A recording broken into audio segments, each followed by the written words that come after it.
Hi, everyone. This is Connie Miller of New Heart Living, and I'm so glad that you could join me today. I think I have a great message for you. Thanks for listening in. I appreciate it. A few weeks back, the Lord gave me a word that I just couldn't get out of my head.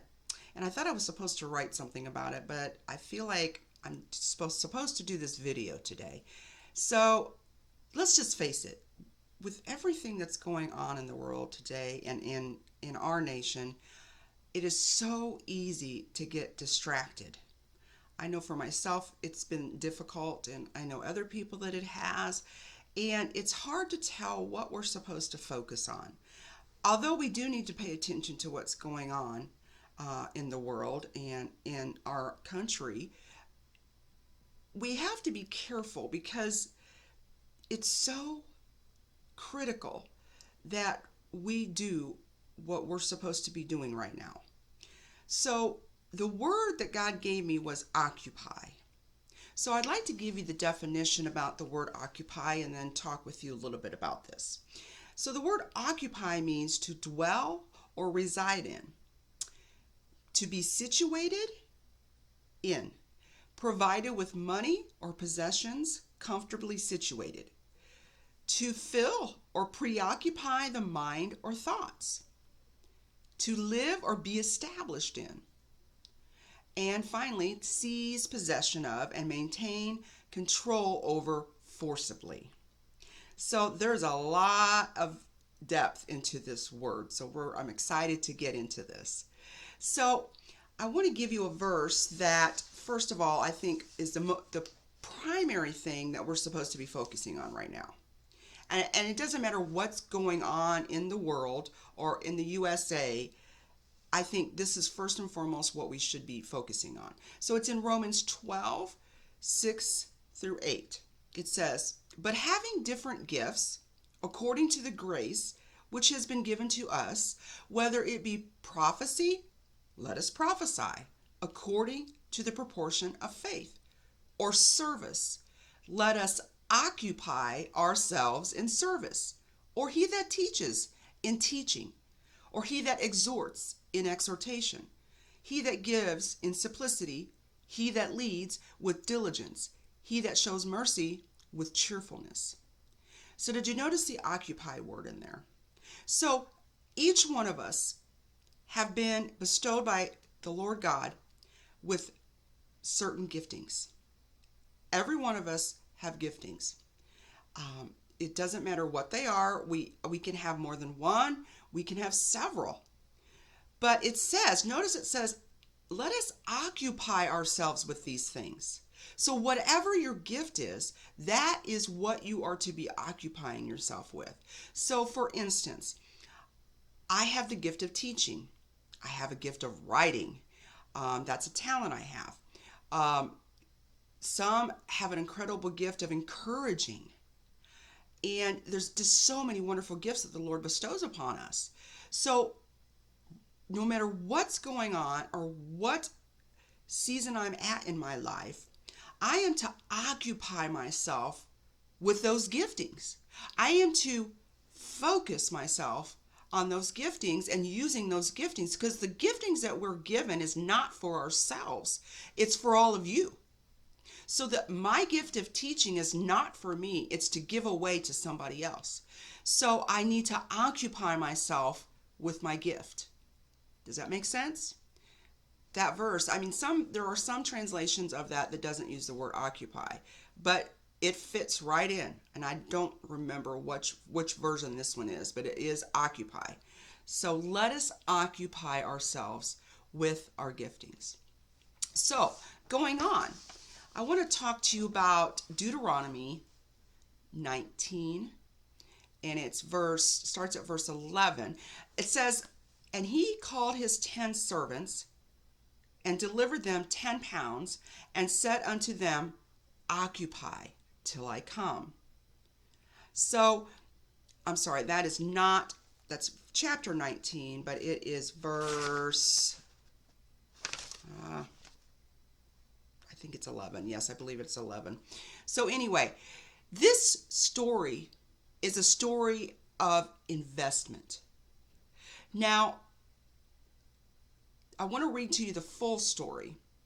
But also it's about investing money, but there's a bigger meaning here too, okay? So let's just read the story. He says, while he had their attention, and because they were getting close to Jerusalem by this time, and expectation was building that God's kingdom would appear any minute, he told this story. There was once a man descended from a royal house who needed to make a long trip back to headquarters to get authorization for his rule and then return. But first he called 10 servants together, gave them each a sum of money, and instructed them, operate with this until I return. Now this is the Message version, and I'm sorry, this is occupy, it is the verse 13. I apologize for that. So I want to go on, but this story that I'm going to read it is the Message version, but Deuteronomy 19:13 in the King James version says, occupy till I come. So he instructed them to occupy till his return. But the citizens there hated him. So they sent a commission with a signed petition to oppose his rule. We don't want this man to rule us. When he came back bringing the authorization of his rule, he called those 10 servants to whom he had given the money to find out how they had done. The first said, Master, I doubled your money. He said, good servant, great work. Because you've been trustworthy in this small job, I am making you governor of 10 towns. The second said, Master, I made 50% profit on your money. He said, I'm putting you in charge of 5 towns. The next servant said, Master, here's your money safe and sound. I kept it hidden in the cellar. To tell you the truth, I was a little afraid.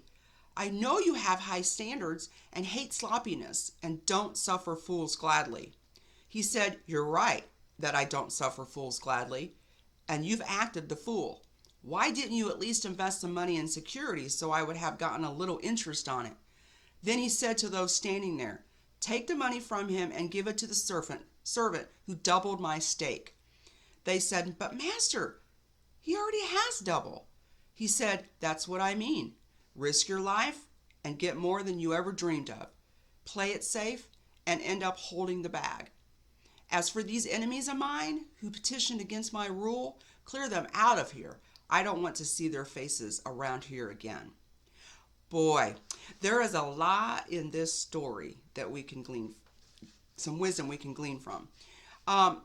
Now, in other translations, it says, to whom, because I've given you a little, you've been faithful with little, then I will give you much. Okay, so he's saying here the servant that doubled his money did right with what he was doing. But the last servant, he just kept it and thought he was keeping it safe. You know, I don't want to lose this. You know, I better bury this so I don't lose it and nothing happens to it. And isn't that what we do? So this is about money and about what we invest, our investments, but it is also about what we're investing, our talents. Are we investing our talents? What are we investing our time in? God wants us investing in things of the kingdom. God wants us investing in what he's put in us, how he's made us, in the giftings he's given us. So if you have a talent, tweak the talent. You've got to do all you can to make it better, to make it the best it can be. So because we're given that, and then we improve it. So now we're increasing it. So it's like investing. So like if you buy, let's say you go to college for what you're good at, what your talent is. Now you're investing and you're going to get a return on that investment. So God wants us to occupy until he comes back and investing what we have with kingdom work and making what we have, learning and growing and putting our investments in things that will bring us a return. That's what he wants us to do. So the next one I want to talk to you about is Deuteronomy. Now, this is Deuteronomy 2, 30 through 31. But Sihon, king of Heshbon, was not willing for us to pass through this land. For the Lord your God hardened his spirit and made his heart obstinate, in order to deliver him into your hand as he is today. The Lord said, see, I have begun to deliver Sihon in his land over to you. Begin to occupy, that you may possess his land.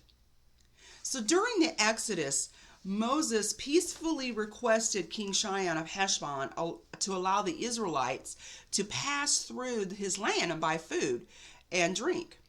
He offered to buy it from them. The Israelites, they were very humble, promising to only go by the road and pass on foot. Sihon, though, he was obstinate, and he decided he would not let them pass.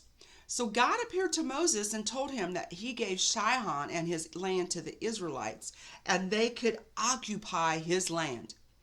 So when Sihon and his army met the Israelites at Jahaz, he and his sons and all his people were defeated.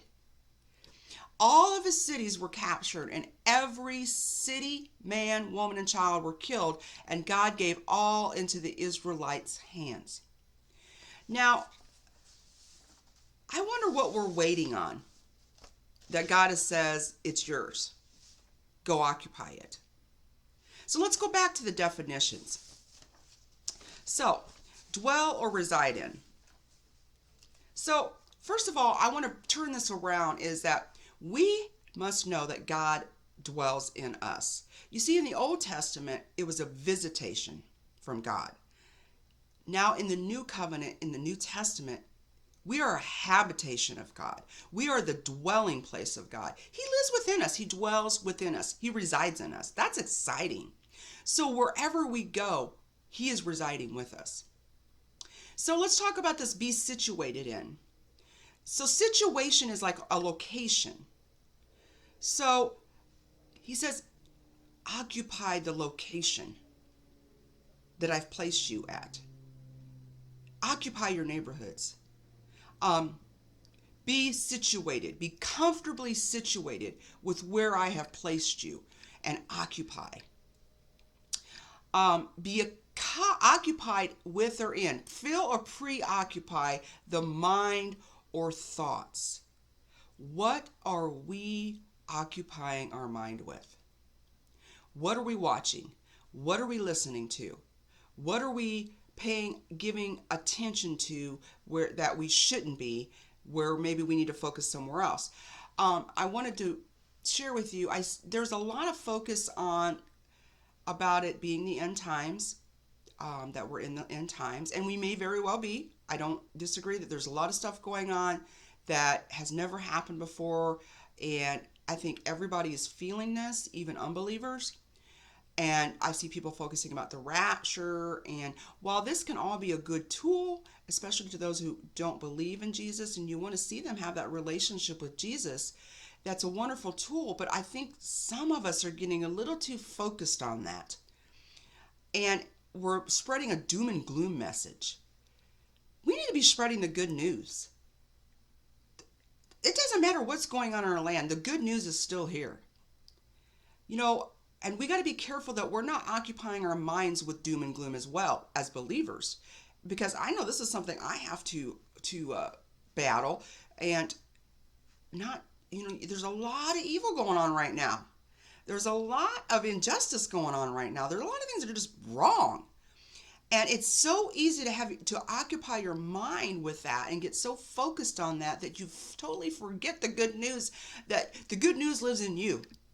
And that God has set you here at this time for a purpose, to be a messenger, to be the light, to be the good news to them. Because you carry the good news. Jesus, he dwells in you. He occupies you. So even Jesus said he doesn't know the hour or the day when the Father would say it's time. Now go. So if he doesn't know the hour or the day, we don't need to be worrying about it. We don't need to be so occupied with that we just don't occupy ourselves with anything else. So we just got to remember to keep our balance in what we are putting our minds to. Let's talk about the live or be established in. First and foremost, believers, are you established in the truth that you are permanently established in the kingdom as a citizen? Because I think some of us are not permanently established in our minds that we are established. Which what I'm saying is, do you know you're secure? That God's not going to take away your salvation? There are a lot of people out there, a lot of believers that you can hear it in what they say and everything they do and everything, the messages that they're trying to give to people, that it's about what we're doing to keep it. Folks, let me tell you, you're not keeping your salvation. The Lord is. You did nothing to earn it, to get it, only to believe. Only to believe. And you didn't do anything to earn that. So there's nothing you can do to have it taken away. So are you established? We need to be established that we are permanently fixed, permanently established in the kingdom as citizens. Because if we're not, we're going to double talk out of our mouth, and we're going to give a message to the people that are unbelievers that is a wrong message. So believers, be established in this truth that your salvation is permanent. Your citizenship in the kingdom is permanent. Listen, I spent years, even though I was in the kingdom, I spent years thinking I was going in and out, depending on what I did. And that is a place of torment. And God delivered me from that. God set me free of that. God showed me the truth and established me in his love and established me in that I am a kingdom citizen, permanently placed. I am permanently occupied there. The last one I want to talk about is to seize possession of and maintain control over forcibly. Evil is real, and evil works through human beings. Evil works through the atmosphere and the regions that we live in. And you can see it everywhere. You can see the demonic forces that are at work right now. We are in a spiritual war. Either we're going to believe that or we're not going to believe that. There's no in between. So we better open our eyes, because we need to seize possession of and maintain control over these forces forcibly. So what do I mean by that? Seize possession of. Seize possession of. Are we seizing possession of our homes? That's first and foremost. Our homes in which we live, we need to evict the enemy. We need to evict evil forces that are in our home and working through our family and working in the atmosphere in our home to cause chaos, division, addictions, all kinds of problems. We need to forcibly remove them from our home, which just means to use our authority that Jesus left us. Cast them out. Use your voice, use your words, and cast them out. And when you need to stand firm then in that, when you do that, and when you see that they are trying to re-enter and take possession of your home again and start working in your environment, you need to stand firm and cast them out again.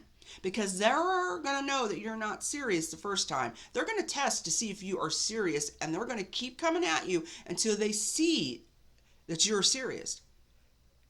So you need to occupy your home. Quit letting the enemy occupy your home. Occupy your home. Occupy what goes on in that home. Establish what is allowed and what's not allowed. Get the evil out of your home. That's first. We need to maintain control of every environment we find ourselves in. Now, you may not be able to control every person around you in the environments, but you can control how you react, what you say.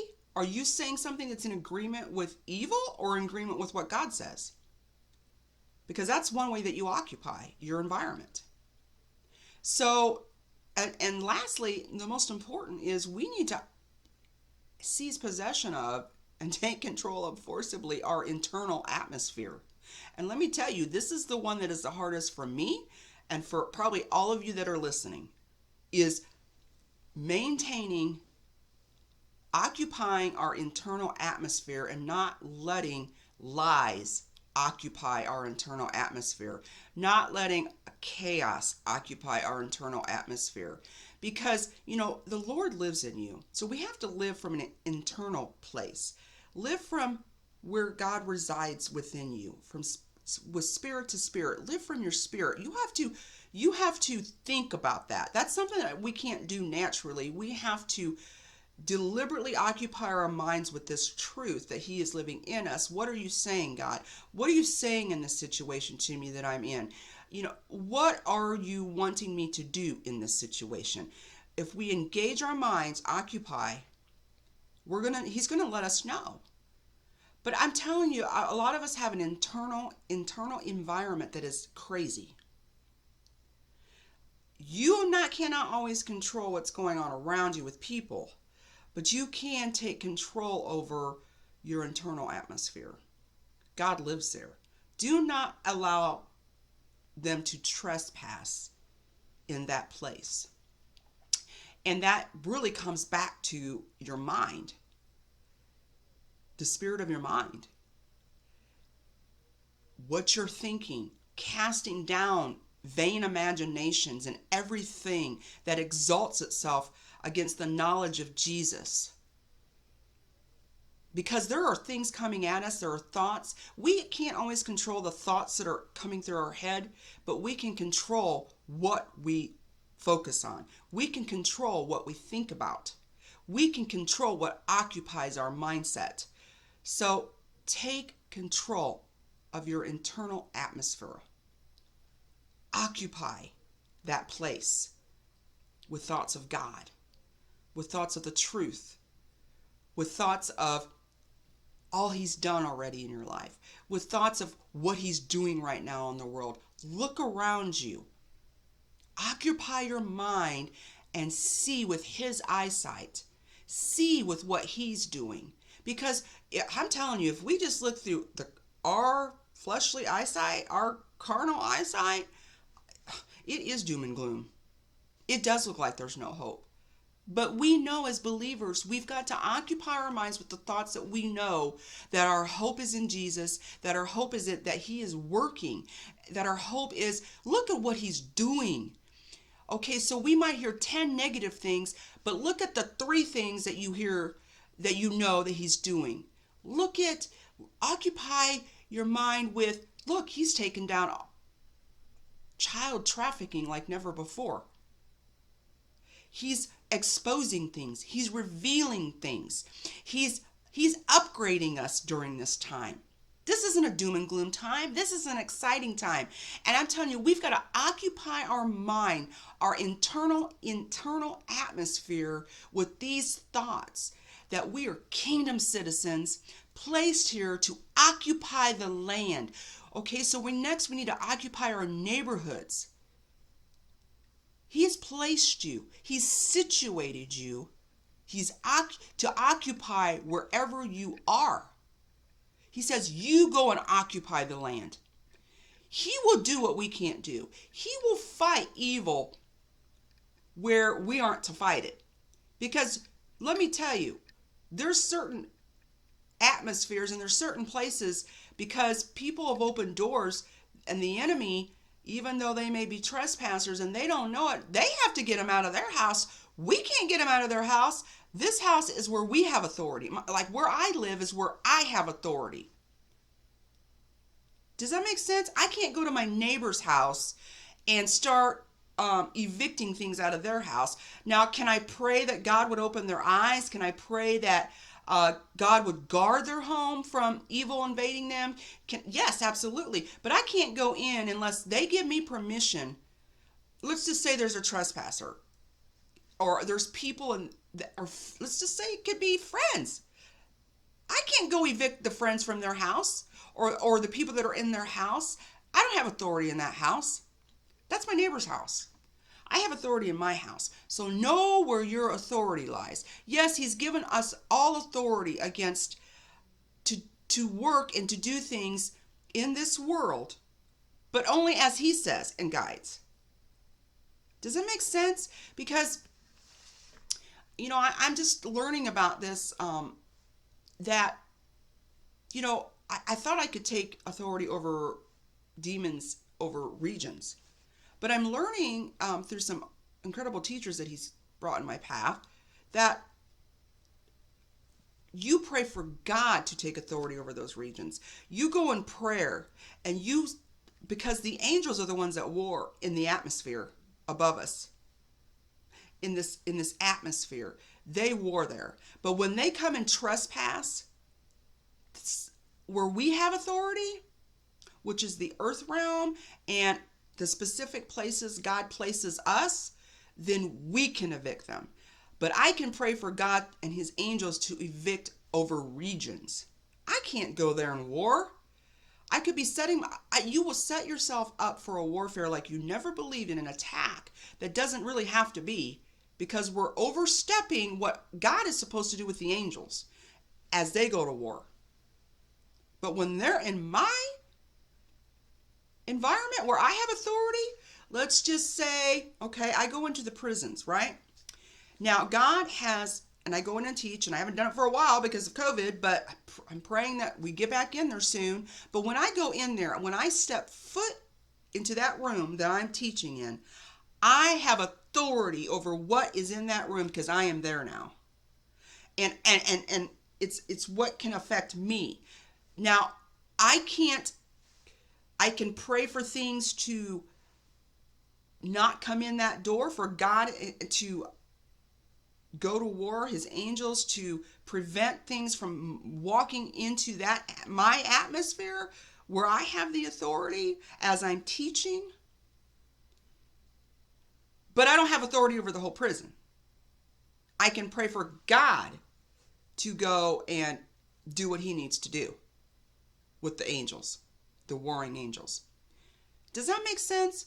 Now, please don't misunderstand me. I'm not saying that we don't have authority, because we do. But we need to know where he's told us to go occupy it. Take authority. And there will be times when he's going to say, no, don't do that. Don't go there. Don't pray that. Or don't, because, and we want to always understand why. You're going to sense it. You're going to know. Now, I can pray around my home. I can pray the angels to guard my home. And they're the ones that do the battle then. But I do have authority to cast things that cast demons if they're oppressing me, if they're oppressing my family in this home, especially if they're children. I can pray for those things. I can take authority and cast them out. And I can pray over my neighborhood. And I can pray for the angels to go to war in my neighborhood as well, in the atmosphere above my neighborhood. And the biggest thing that we can do is just share the good news with our neighbors. Be the good news. We don't have to say a word about Jesus for them to see Jesus. I can go over and help my neighbor who's had surgery. I made a meal for my neighbor who had hip surgery. I don't know her very well, but I knew she had hip surgery, so I took her a meal. That's being the good news. That's being the light. So that in and of itself helps dispel the darkness and the evil. So we have to go and occupy. We are to occupy with the right things and the right ways until Jesus takes us home. And I think this is a very important message, especially for right now. I just feel like this is why I was supposed to release this. What does occupy look like? What does it mean? We are to occupy. So I hope this has encouraged someone today. I hope this has reminded someone today of whatever it is that you might be focused on and occupying your mind with, so that you can get readjusted and occupy the right things. Occupy your mind with the right things and be occupying your time with the right things. be occupying with your talents and your giftings and using them, making them better, learning. So I just really appreciate you listening today. I know that this is a word that has been really encouraging me lately, and I think this is a word for this season, is that we have to occupy. This is Connie Miller of New Heart Living. Please like and share this video if you like it and if it really spoke to you. Please share this on your timeline, because there's other people that might need this reminder today. And I also have a YouTube channel, Connie Miller, and you can go to my website if you haven't gotten any of my books. If you need some encouragement during this time, Downloads from the Heart of Daddy God is an incredible book. I've taught it with a group of ladies before. It's a great group devotional study, or it's just a personal study, and it will encourage you. Or you can get my book, Two Hearts Collide. It's my personal journey with the Lord. I have my journal entries in there, and I have what God writes back to me, and you can see the torment that I lived through for many years. So if you want to get one of those books, go to my website, www.conniemiller.online, and go get your copy of the book, or you can go on Amazon and get a copy, or you can message me for a signed copy, and I will be glad to send you one. So thank you so much for listening today. Go and occupy. God bless you.